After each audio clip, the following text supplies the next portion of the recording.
آج کا جو روح رواں ہے وہ تو ظاہر ہے آپ سب جانتے ہیں، ڈاکٹر عمران نیازی بٹ صاحب ہیں اور ان کی یہ کاوش ہے. اور ان سے پہلے میں ہومیوپیتھک لے ڈاکٹر مس شائستہ صاحب سے آپ سے گزارش کروں گا کہ آپ آئیں اور اپنے خیالات کا اظہار کریں. مس شائستہ صاحبہ.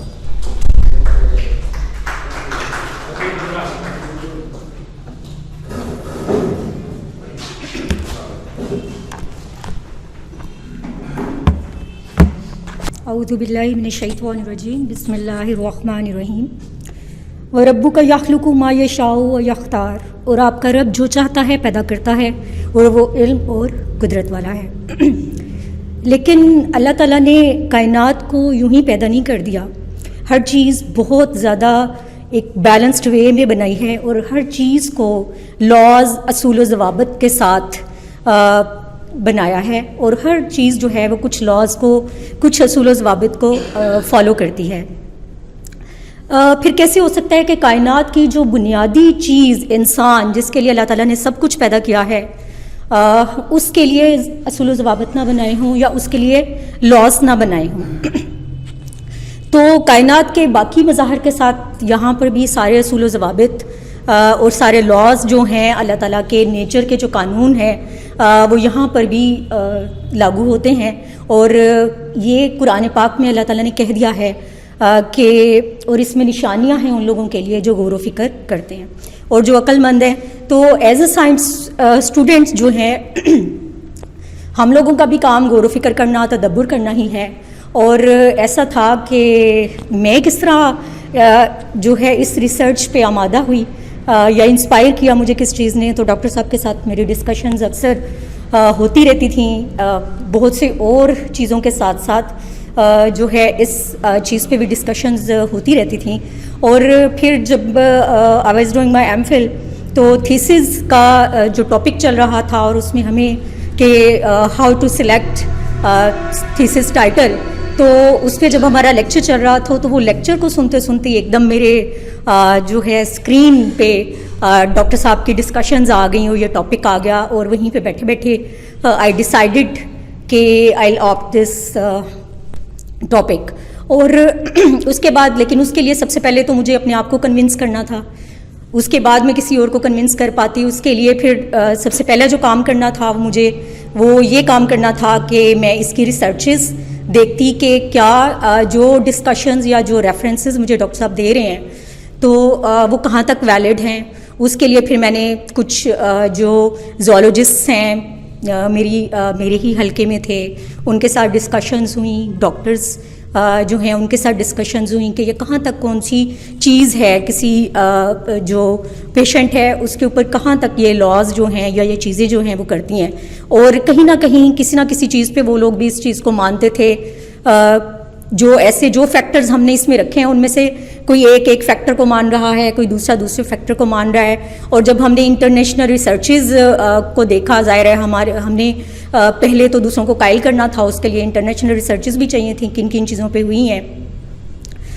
جب اس پہ میں نے دیکھا جو ہے شیٹل کی اور اس طرح کی دوسری ریسرچز تو اور ان کے ریزلٹس دیکھے، پھر ڈاکٹر صاحب کے ریزلٹس کو کمپائل کیا. تو کیونکہ مجھے ہر چیز جو ہے وہ اپ ٹو ڈیٹ اور ڈاکٹر صاحب کی جو ہے وہ ان سب کو ملا کے ایک ریسرچ جو ہے وہ مجھے نظر آئی، تو دین آئی ڈیسائیڈڈ کہ میں یہ ٹاپک جو ہے اس کو کروں گی انشاءاللہ. تو پھر میں نے اس کو لیا اور اس کے بعد پھر بہت سی مشکلات بھی آئیں کیونکہ یہ ایک ایسا سوشل ایشو تھا. اس کو لینے کا میرا ایک یہ بھی مقصد تھا کہ میں ایون پڑھے لکھے طبقے میں بھی یہ دیکھتی تھی کہ بیٹے کو پریفرنس دی جا رہی ہے.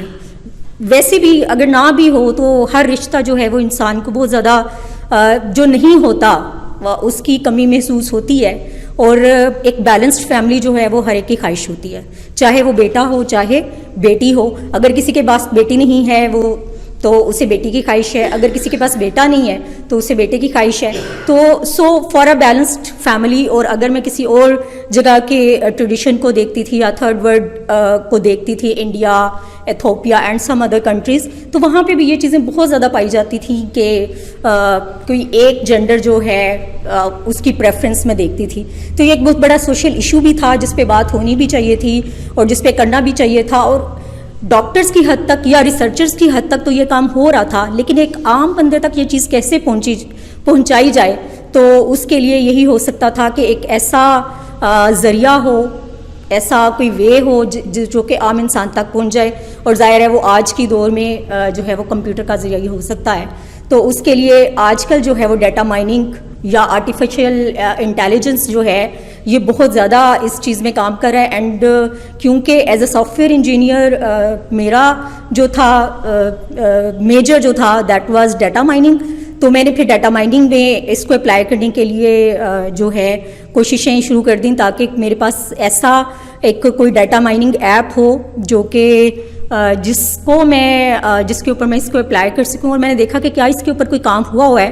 تو صرف ایک سمپل سا پروگرام بنا ہوا تھا، آئی گیس ڈاکٹر شیتل کی ہی ایک اس پہ ریسرچ پہ جو ہے انہوں نے کام کر کے تو ایک پروگرام بنا ہوا تھا، but that was not you can say کہ ایک ڈیٹا مائن ٹائپ اور جس میں بہت زیادہ یہ جو ہے وہ اسکوپ ہو اس طرح کا نہیں تھا.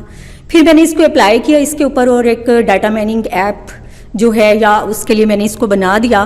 تو باقی جو ہے اس میں مسائل تو بہت آئے کیونکہ ایک پینل کے سامنے ہمیں اپنا رکھنا پڑتا ہے، اور وہی چیز جو کہ باقی سب لوگ جیسے بتا رہے ہیں کہ ڈاکٹرز اور حکیم بھی یہاں پہ کہہ رہے ہیں کہ یہ کیسا ٹاپک تھا. تو یہی سارے مسائل مجھے کہ ایون پینل میں وہ لوگ جو کہ اپنی فیلڈ کے ڈاکٹرز ہیں، تو مجھے یہ سننے کو بھی ملا کہ یہ آپ تو اللہ تعالیٰ کے کاموں میں دخل دے رہی ہیں. دین مجھے ان کو کنونس کرنا پڑا، اپنے آپ کو کنونس کرنے کے بعد کہ کیا چیز ہے یہ اور نیچرز لاز کیا چیز ہیں. میرے سپروائزر میں ان کا تھینکس کروں گی کہ انہوں نے بہت زیادہ میرے سپورٹر رہے وہ، کہ باقی سب لوگ جب اس چیز کی مخالفت کر رہے تھے تو وہ میرے ساتھ انہوں نے کہا you can do that and keep it up. اور میں نے پھر اس کو رکھا، بار بار ان کے سامنے پینل کے سامنے گئی اور آخر میرا اپروو ہوا. اور اپروو ہونے کے بعد جب میں نے اس پہ ریسرچ پیپر لکھا تو الحمدللہ وہ بھی ریسرچ پیپر بھی اپروو ہو گیا، اور اس طرح یہ ایک انٹرنیشنل ریسرچ جو ہے ہماری ڈیٹا مائننگ میں بھی آ گئی. تو میں نے تو اپنے حصے کا پارٹ پلے کر دیا، آگے اب ڈاکٹر صاحب پہ کہ وہ کیسے ان کو ایک عام انسان تک پہنچاتے ہیں. Thank you very much.